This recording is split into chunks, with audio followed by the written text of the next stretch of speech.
श्रीगुरुभ्यो नमः। हरि ओं। भगवद्गीता अथ ब्रह्मोऽध्यायः। अर्जुनविषादयोगः।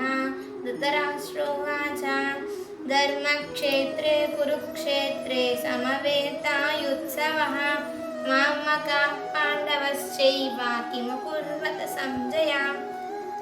संजय उवाच दृष्ट्वा तु पाण्डवानीकं व्यूढं दुर्योधनस्तदा आचार्यमुपसङ्गम्य राजा वचनमब्रवीत् पश्यैतां पाण्डुपुत्राणाम् आचार्यमहती च व्यूढां द्रुपदपुत्रेण तव शिष्येन धीमता अत्र शूरा महेश्वासा भीमार्जुनसमायुधि युधानो विराटश्च द्रौपदमहारथः दृष्टकेतुस्तीक्ष्णः काशीराजश्च वीर्यवान् पुरुजित् कुन्तिबोधश्च सैभ्यश्च नरपुङ्गवः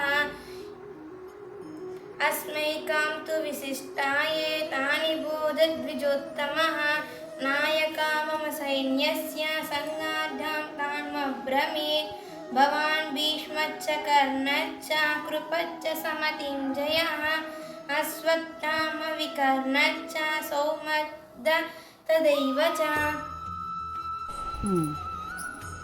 శ్రీ గురుభ్యో నమః.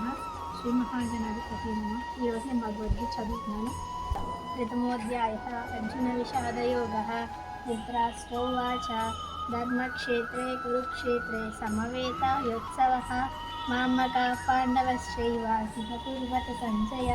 సంజయ ఉవాచ దృష్ట్వా తు పాండవాनीकं व्यूढं दुर्योधनस्तदा आचार्यमुपसङ्गम्य राजा वचनमब्रवीत् पाण्डुपुत्राणाम् आचार्यमहती च व्यूढां द्रुपदपुत्रेण तव शिष्येन धीमता महेश्वासा भीमार्जुनसमायुधि युधानो विराटश्च द्रौपदश्च महारथः दृष्टकेतुः च तीक्ष्णः काशीराजश्च वीर्यवान् पुरुजित् कुन्तिबोधश्च सैभ्यश्च नरपुङ्गवः मन्युश्च विश्रान्तः उत्तमौद्यश्च वीर्यवान् सौभद्रे द्रौपदेयश्च सर्व एव महारथः अस्माकं तु विशिष्टाये तानि बोधविदुत्तदः नायका मम सैन्यश्च संज्ञार्धान्तान्मब्रवीत् भगवान् भीष्मश्च कर्णश्च कृपश्च समतिञ्जयः